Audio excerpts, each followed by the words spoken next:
Hello everyone, मैं हूं doctor Sanjeev Bharti, MBBS MD general medicine. और अभी जो मैं बताने जा रहा हूं इस वीडियो में यह है कि कोलेस्ट्रॉल अगर किसी का बढ़ा हुआ है तो आप उसका इलाज कैसे करेंगे, खाना पीना में क्या परहेज करने बोलेंगे। कोलेस्ट्रॉल जिसको खून का चर्बी बोलते हैं, ये अगर बढ़ जाए तो भविष्य में जो है हार्ट का जो बीमारी है, ऐसे तो ये ब्रेन का स्ट्रोक, ब्रेन हेमरेज ना, किडनी डिजीज, हर चीज़ में इसका रोल होता है, लेकिन हार्ट में प्रमुख रूप से होता है। हार्ट अटैक का डर होता है भविष्य में। इसलिए हार्ट अटैक से बचने का एक तरीका ये है कि अपना खून का जो चर्बी है, कोलेस्ट्रॉल को नियंत्रित रखिए। तो नियंत्रित रखने का क्या तरीका है और अगर बढ़ गया है तो क्या दवा देंगे, चलिए बात करते हैं।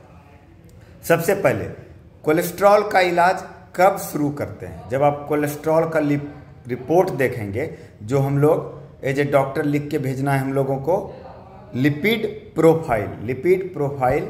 और आइडियली ये मरीज को बोलना है एकदम खाली पेट में करवाना है। अगर आप लिपिड प्रोफाइल कोलेस्ट्रॉल का जांच खाने के बाद करा रहे हैं तो 10-20 पॉइंट आपका ज़्यादा शो करेगा, है ना। तो अननेसेसरी क्या होगा, आप दवा दे देंगे और बिना जहाँ दवा का ज़रूरत नहीं वहाँ भी दवा देना पड़ सकता है। इसीलिए खाली पेट में कराना है, फास्टिंग में कराना है। तो दवा कब शुरू करना है कोलेस्ट्रॉल का? जब टोटल कोलेस्ट्रॉल 200 के पार कर जाए। LDL जिसको बैड कोलेस्ट्रॉल बोलते हैं वो 100 के पार कर जाए।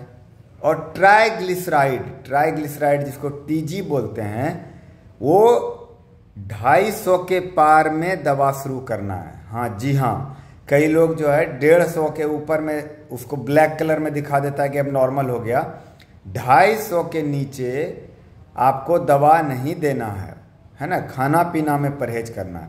250 क्रॉस करने के बाद खास करके डायबिटीज के मरीज को ये ट्राइग्लिसराइड बढ़ता है तो आपको तब दवा देना है, तुरंत दवा शुरू नहीं करना है। और एक होता है HDL जो गुड कोलेस्ट्रॉल का उल्टा है। कम होने से जो है आपका बॉडी में हार्म है, ज़्यादा है तो अच्छा है HDL। तो HDL अगर 40 से कम है तो समझिए आपका जो है जो गुड कोलेस्ट्रॉल वो कम है, आपके शरीर के लिए खराब है। तो ये तो हुआ कि दवा कब शुरू करते हैं। अब बात करते हैं कौन सा दवा देना है, दवा को कब खिलाना है और कितना पावर से स्टार्ट करना है। तो दवा जो है, जो मेन दवा इसमें यूज करते हैं वो एटोरभा, ATORVA, एटोरभा जो, या एटोरलिप, ATORLIP, एटोरलिप। ये 10 पावर से स्टार्ट करना है रात में खाने के बाद। इस दवा का नियम है कि आपको फूड यानी कि भोजन के बाद लेना है, वो भी नाइट में। अगर आप दूसरा दवा लिखना चाहते हैं तो ये एटोरभा में क्या है, एटोरभा स्टेटिन है कंपोजिशन। एटोरलिप में भी वही एटोरभा स्टेटिन है। आप और भी किसी कंपनी का लिख सकते हैं, या डायरेक्ट अगर मान लीजिए सरकारी अस्पताल में काम कर रहे हैं तो आप एटोरभा स्टेटिन 10 mg ODHS यानी रात में बेड टाइम में लेना लिख सकते हैं। दूसरा दवा होता है रोजुवा स्टेटिन, है ना, रोजुभा स्टेटिन। ये बाजार में जो मिलता है रोजुभास के नाम से, ROSUVAS, रोजुभास। इसका पावर शुरू करना है 5 mg से, 5 mg, ये भी रात में देना है। अगर किसी का कोलेस्ट्रॉल मान लीजिए बहुत ज़्यादा है, 3 महीना दवा खिलाए उसके बाद भी जो है बढ़ाई आ रहा है, तब हम लोग 10 को एटोरभा स्टेटिन 20 कर देते हैं, या रोजुवा स्टेटिन 5 को 10 कर देते हैं। और कम से कम 3 महीना दवा खिलाना है, उसके बाद चेकअप कराना है। इसके अलावा जो है एक होता है दवा, उसका नाम है फेनोफाइब्रेट। ध्यान रखना है, फेनोफाइब्रेट का रोल सिर्फ ट्राइग्लिसराइड बढ़ने में है। वो भी कब, जब ट्राइग्लिसराइड आपका 250 के ऊपर था तो आप एटोरभा स्टेटिन दिए, रोजुवा स्टेटिन दिए। खाने में जो परहेज करना, जो हम आगे बताएंगे वो करना। उसके बाद भी नहीं हुआ 3 महीना 6 महीना, तब आप रोजुवा स्टेटिन के साथ या एटोरभा स्टेटिन के साथ फेनोफाइब्रेट का कॉम्बिनेशन आता है ना, वो दीजिए। कब, जब 3-4 महीना चलने के बाद भी कंट्रोल नहीं हुआ। फेनोफाइब्रेट दवा जो आता है वो आता है जैसे रोजुभास F मतलब फेनोफाइब्रेट। उसमें क्या होगा, रोजुभास होगा 10 mg और फेनोफाइब्रेट होगा 145 mg या 160 mg। ये भी 24 घंटा में एक ही बार देना।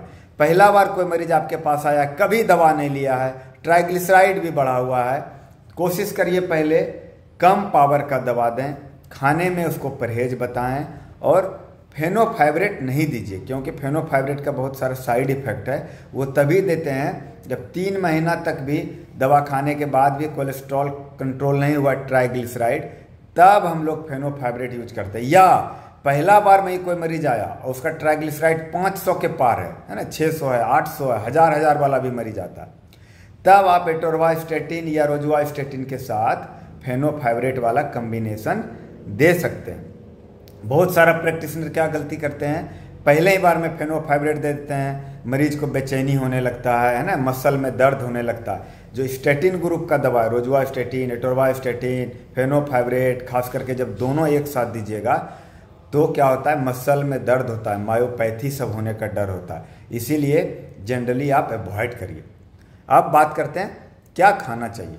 कोलेस्ट्रॉल के मरीज को एकदम सिंपल तरीका है खाने का कि आप जो नॉन वेज खाना है उससे आप 3-4 महीना के लिए दूर हो जाइए, मछली को छोड़ के, क्योंकि मछली यानी फिश जो है इसमें इलाज के तरह यूज होता है। मछली जितना चाहें खा सकते हैं, ये एक तरह का दवा का काम करेगा। लेकिन मटन, चिकन और अंडा का पीला वाला भाग, अगर अंडा खाने का मन है आपको तो आप क्या करिए, बॉयल करके पीला वाला फेंक दीजिए, क्योंकि पीला वाला में हाई कोलेस्ट्रॉल होता है। एक अंडा में 250 यूनिट कोलेस्ट्रॉल होता है, तो उसको फेंक दीजिए।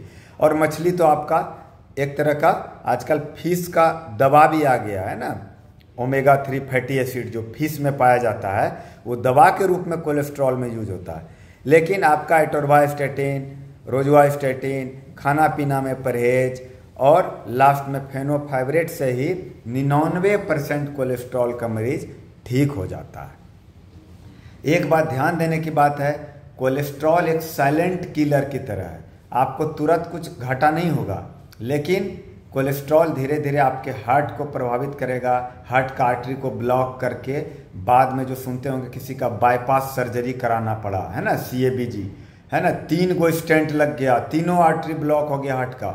ये सारे मरीज का कोलेस्ट्रॉल बढ़ा रहता है, लेकिन 2 साल, 4 साल, 10 साल, 15 साल उसके बाद हार्ट वाला होता है। तो आप भविष्य में अगर हार्ट डिजीज से बचना चाहते हैं, हार्ट अटैक से बचना चाहते हैं, तो अपने कोलेस्ट्रॉल को नियंत्रित करिए। और एज ए डॉक्टर आप भी अपने मरीज को, अगर आप मरीज देख रहे हैं, इंटर्न हैं, डॉक्टर हैं, मेडिकल प्रैक्टिशनर हैं, तो कोलेस्ट्रॉल का जांच जरूर करवाइए, जिसको लिपिड प्रोफाइल या कोलेस्ट्रॉल प्रोफाइल भी लिख दे सकते हैं। खास करके जिसको शुगर का मरीज हो, जिसका मोटापा हो, जो नॉन वेज खाता हो, मटन, चिकन, शराब है ना, ये सब वाला मरीज को कोलेस्ट्रॉल बढ़ा रहता ही रहता है, जो बैठे रहता है, एक्सरसाइज नहीं करता है, घूमता टहलता नहीं है।